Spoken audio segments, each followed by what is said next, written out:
Kaya chamame, bumiyahe ka na dito sa Pilipinas. Tara na, let's go. At magandang araw po sa inyo lahat mga amigo. Magulo pa ang bahay.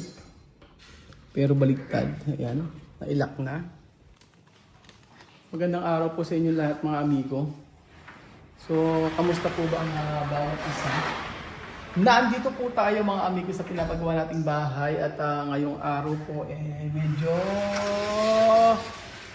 makulimlim na umiinit-init. Makulimlim na umiinit-init. Yes po mga amigo, for today's video, ayan po at last day na po mga amigo na magpipintura dito sa ating bahay at talagang magpapaalam na siya. Hindi pa rin natatapos mga amigo, pero napaandar na namin itong ilaw dito mga amigo sa ating dirty kitchen. Ayan po. Oh, ayan. Gumagana na siya. Lahat ng ilaw ay gumagana na siya. So, eto mga amigo ang nilagay namin dito to. Nagandahan ako. So, binili namin ito. Ayan, lagayan ng mga marumi. Hindi natin ilagay, mga amigo, para maganda siya. O di ba ang ganda niya? Sabi nila wag daw maglagay ng kalatuchi. Yes, kalatuchi. Pero okay lang naman kahit hindi naman tayo maglagay dito, mga amigo. So dito ang kulang na lang ay kurtina. Ayan, ilagay natin itong galing Japan, mga amigo. Ang ganda niya talaga ito. Ayan.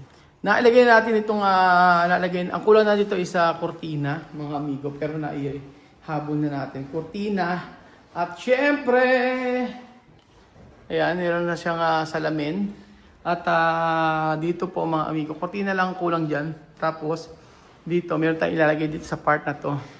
Tapos po mga amigo, ang kulang dito ay mga blinds. Kulang dito ng blinds mga amigo. Ayan, kurtina na. Yun na lang naman po. Tsaka pala screen, ginagawa na ito naman kulang dito mga cabinet. Ayan, wala pang mga cabinet. Tagal. Inaayos pa po. And then, yayariin nila yung okay na itong mga, pakita ko sa inyo. Naikabit na ba? Hindi pa? Naikabit na? Nakabit na pala. So, eto. Yung ibang mga, So, ayan. Lalagyan ni Kuya yung screen. Ganun pala siya. Kompleto na yan, Kuya? Ako, sir. Okay. May nakabit na sa taas? May nakabit na sa taas? Wala pa po, sir. Wala pa. Kompletuhin ko lang po muna lahat. Sige. So, akala ko may naikabit na. Yun po. Dito, kurtina lang naman ang kulang. Pero maliwalas naman na ang lahat, mga amigo. Ayan, pulang pa ng mga design. Ang nakita ko kasi maglagay ng mga books daw. Meron ako ipapakita sa inyo mga books na ilalagay ko dito. Hindi pala, album. May album nung birthday ni, Chuchen, birthday ko, tsaka birthday ni Lennon, tsaka ni Kylie. Opo, may album kami noon. Minsan papakita ko sa inyo mga amigo. Pero ang ganda niya na, maayos-ayos na po siya mga amigo. Ang kulang na lang po ay, sabi sa mga nagsasabi na napaka sumikip daw itong harapan dahil daw sa malaki yung mga sopa na nilagay natin. Pero para sa akin okay po mga amigo. Tapos ayan. Actually nalagyan na natin ito ng unan. Yung iba hindi pa namin natatadala. Ayun lang, kumpleto naman na lahat halos. Tapos, nairaos natin mga amigo. So, kagaya niyan, may mga screen. Okay na ba screen? Hindi, screen sa wala pa, hindi pa natin na ilalagay yung screen. Ito ang ni Kuya Bedyon, aayusin na lang natin to. Almost finish naman na lahat. Ganon. Tapos, sa CR, naglinis na rin ako dito. Mga amigo. Kulang na lang ito dito. Ang kulang na lang dito sa CR ay yung closure niya, yung glass. In-order pa yon mga amigo. So, yan. And then, sabi ko nga po sa inyo mga amigo, sa taas ay okay na. Kulang, hindi pa nalalagyan ng Sasabihin ko nga palagyan ng ano. Sa akin okay mga amigo, ganito kalaki yung ano, yung sopa, yung yan. Okay na ako, happy na ako sa ganitong itsura. Masaya na ako. Carpet na lang ang kulay ang mga amigo. So, yun. And then sa taas, meron lang, mga kulang na lang din yung mga screen natin. Yun na lang po. And then, tapos na. Ganoon. Tapos po, ano pa ba ang aking gagawin dito? Wala naman ako nakikita. Basta yung inaabangan natin yung kurtina. Kasi yun talaga ang magpapaganda sa bahay, yung kurtina po mga amigo. Ganyan po. So, ano pa bang titingnan natin? Halaman. Yung mga ilalagay nating halaman. Ito dito, wala pa dito yung dining table natin. So, paghapon, napakalamig dito. Dito kami, pag mga alas 6 na, hapon alas 5, dito kami mga nakatambay. Ang dumi oh. Ayan. So, unti-unti ay matatapos naman na to. At para naman na makapagpahinga tayo mga amigo. So, gumanda siya na nilagyan ng tiles, mga amigo. Pero, i-vlog natin na maganda ito kapag ito ay nag-house tour. Sabi nga, from this to this. Ang ganda ng mga nabili nating mga mga pang-design, no, mga amigo. Sa may Mandawi. Quality yung kaano niya. Kahit ito nga gusto ko eh. Kahit po yung mga ganito. Nagustuhan ko yan. Sa gabi ang ganda niya. Para siyang tingnan naman kasi quality ng mumurahin sa may quality. Tingnan nyo oh. Ito. Wala. Diba? Ganun po. And then Kuya Makmak, ito ano ba gagawin dito? Lalagyan ng ano? Babatakan? O ano gagawin ko? Palagyan ko? Mataas eh, tingnan mo, ala pang ano eh. Yan. Paano ba? Para maiutos ko. Ano gagawin ko? Palagyan ko ng masilya. Sige, palagyan ko ng masilya. Para yan. Taas lang ha? Taas lang ba? Oo, sige. Asa si kuya? Kailangan masilyahan yun. Ayun po mga kababayan ko, at napakainit po talaga ng panahon.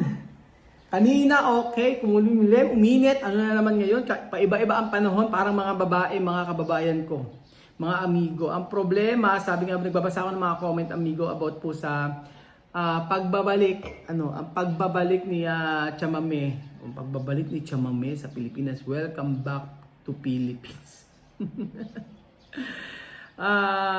Yon, ang daming comment dito, sabing ganun, pwede siyang pumunta sa Pilipinas, why not, mabait din naman si Chamame, sabing ganun.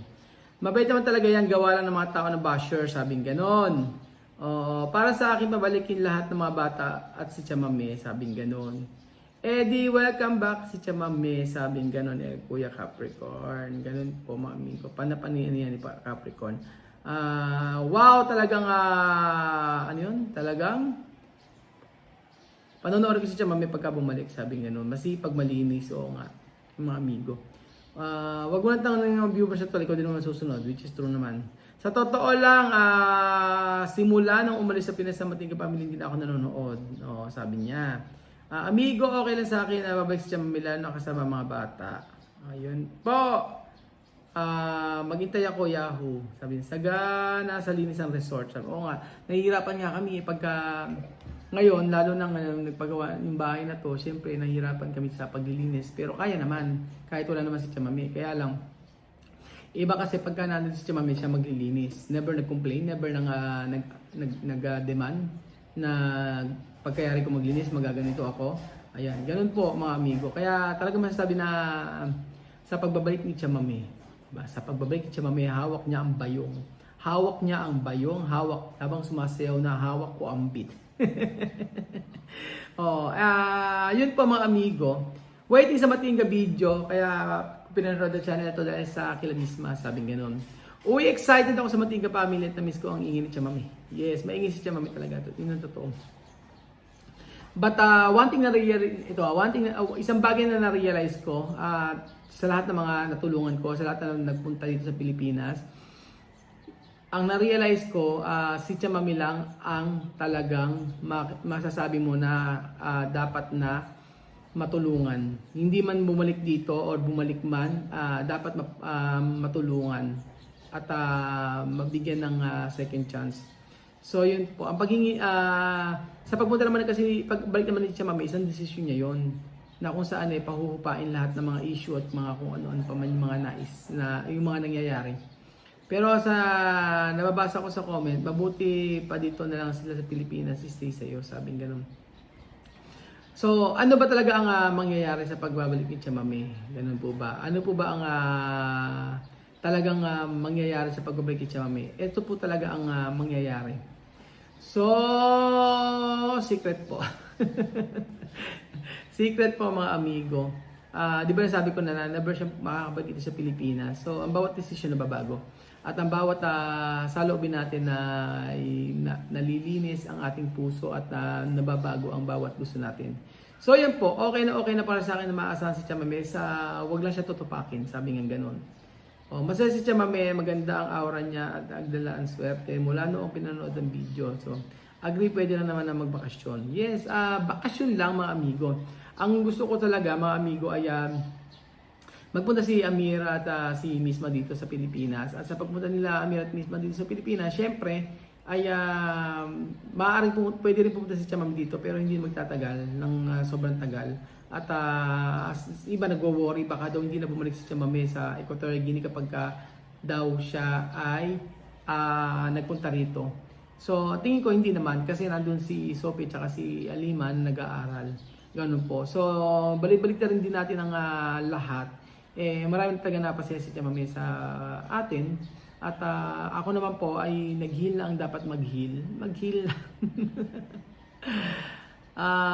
Yon.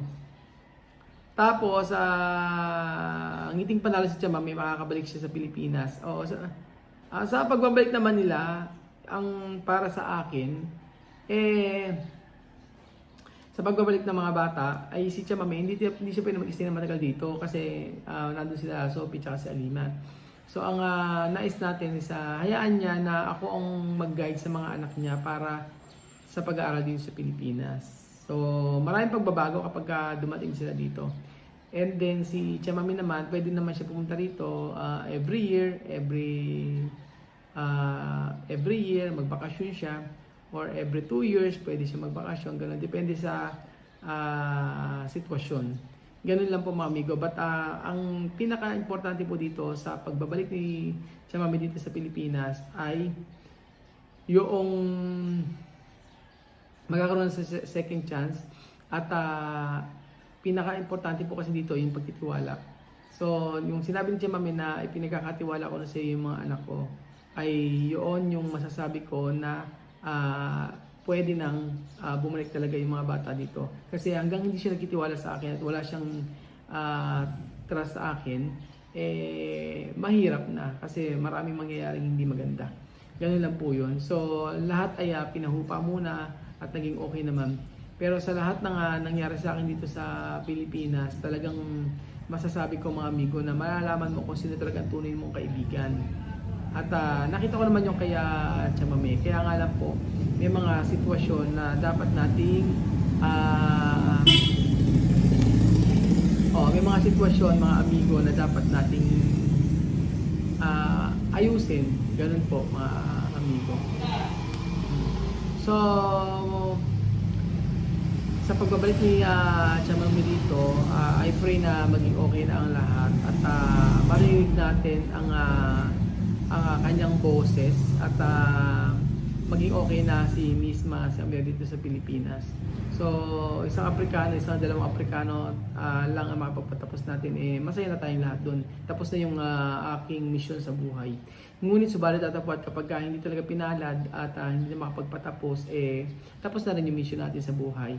At ang lahat ng ito ay ipinagkakatiwala ko na sa ating Panginoong Hesus. Ganun lang po yun mga amigo. So, sure na pagbabalik ng mga bata, naway ipag-pray natin yung mga yan kung sigurado makakabalik sila. At sa pagbabalik ni Chamame, sabi ko nga po mga amigo ay i-welcome natin siya at maging okay na ang lahat. So naniniwala ako sa second chance. Hanggang doon po mga amigo ay pwede nating ibigay para sa kanila. Total naman sila yung ating minahal noon pa man hanggang ngayon. So marami naging issue, marami nagkaroon ng problema, but still Chamame is Chamame, Misma is Misma, at ganoon na rin si Amiel. So thank you so much po mga amigo, at maging positibo tayo sa buhay. Salamat po at sa muling pagtanggap ninyo sa amin. God bless po mga amigo, at maraming salamat sa inyong pagsuporta. Kaya Chamame, bumiyahe ka na dito sa Pilipinas. Tara na, let's go. At enjoy mo muli ang Pilipinas. Biyahe na Chamame, at inaantay ka ng mga Pilipino.